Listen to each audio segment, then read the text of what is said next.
తెలంగాణ మొత్తం అతలాకుతలమైంది. వర్షాకాలాన్ని మరిపించేలా కురిసిన వాన రాష్ట్రాన్ని అస్తవ్యస్తం చేసింది. నిన్న మధ్యాహ్నం మొదలైన వర్షం గ్యాప్ ఇవ్వకుండా దంచి కొడుతూనే ఉంది. ఉరుములు, మెరుపులు, పిడుగుపాట్లతో విరుచుకుపడి ఐదుగురిని పొట్టన పెట్టుకుంది. హైదరాబాద్లో జనజీవనం అస్తవ్యస్తమైంది. నగరంలో వర్షం లేని ప్రాంతం అనేదే లేదు. మహానగరంలోని రోడ్లు వాగులను తరలించాయి. ఎక్కడికక్కడ ట్రాఫిక్ జామ్ అయిపోయింది. ఖైరతాబాద్, ఆనందనగర్, దిల్సుఖ్ నగర్, రామ్ నగర్లలో పలు చోట్ల చెట్లు కూలాయి. కొన్ని చోట్ల వాహనాలపై కూడా చెట్లు కూలి పలువురికి గాయాలయ్యాయి.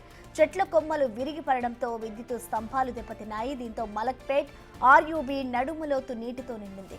పలు వాహనాలు వరదలో చిక్కుకున్నాయి. ఇక సికింద్రాబాద్ అడ్డగుట్ట బస్తీలో మురుగునీటి కాలువ నీరు ఇళ్లలోకి వచ్చి చేరింది. ఖైరతాబాద్ చౌరస్తా దగ్గర బుల్కాపూర్ నాలా రహదారిని ముంచేసింది.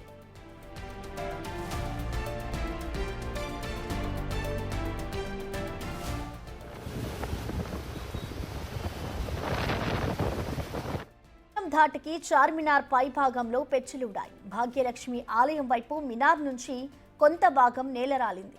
పెద్ద శబ్దంతో శిథిలాలు కింద పడ్డాయి. సమీపంలోని పర్యాటకులు భయంతో పరుగులు తీశారు. 4 ఏళ్ల కిందట మరమ్మతులు చేపట్టిన ప్రాంతంలోనే మళ్లీ దెబ్బతిన్నట్లు అధికారులు గుర్తించారు. హైదరాబాద్లో నిన్న రాత్రి వరకు 91 మిల్లీమీటర్ల వర్షపాతం నమోదైంది. గత 10 ఏళ్లలో ఏప్రిల్ నెలలో కురిసిన రెండో అత్యధిక వర్షపాతంగా అధికారులు చెబుతున్నారు. 2015లో 105.6 మిల్లీమీటర్ల వర్షపాతం నమోదైంది. ఆ తర్వాత నిన్న రాత్రి ఆ స్థాయిలో పడింది.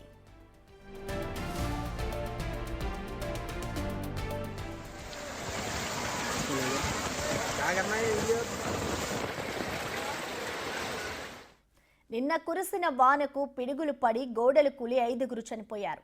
నాగర్ కర్నూలు జిల్లా పదర మండలం కొడినేపల్లిలో పొలంలో పనిచేస్తున్న 2 మహిళలు పిడుగుపాటుకు మృతి చెందారు. జోగులాంబ గద్వాల జిల్లాలో వేరువేరు ప్రాంతాల్లో పశువులను మేపడానికి వెళ్లి 2 వ్యక్తులు పిడుగుపడి చనిపోయారు. సిద్దిపేట జిల్లా గజ్వెల్లో గోడ కూలి ఓ వ్యక్తి మృతి చెందారు. సంగారెడ్డి జిల్లా సదాశివపేట మండలంలో పిడుగుపాటుకు 20 మేకలు మృతి చెందాయి. ఇక ఈ అకాల వర్షం మామిడి రైతుకు కడుపు కోత మిగిల్చింది. యాదాద్రి భువనగిరి, మేడ్చల్ మల్కాజ్గిరి, మెదక్, సంగారెడ్డి జిల్లాలో మామిడి తోటల్లో పెద్ద ఎత్తున కాయలు నేలరాలాయి. ఆకుకూరల తోటలకు నష్టం వాటిల్లింది. నిజామాబాద్ జిల్లా ఇందల్వాయి, సిరికొండ, డిచ్పల్లి మండలాల్లో ధాన్యం తడిసి ముద్దయింది.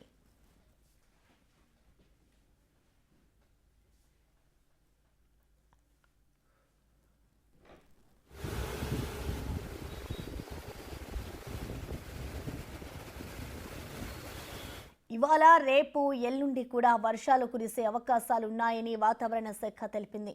ఉష్ణోగ్రతలు 4 డిగ్రీల వరకు తగ్గే అవకాశాలు ఉన్నాయి. నిన్న కుండపోత వానలు, మరో 3 రోజుల వర్ష సూచనతో రాష్ట్ర ప్రభుత్వం అప్రమత్తమైంది.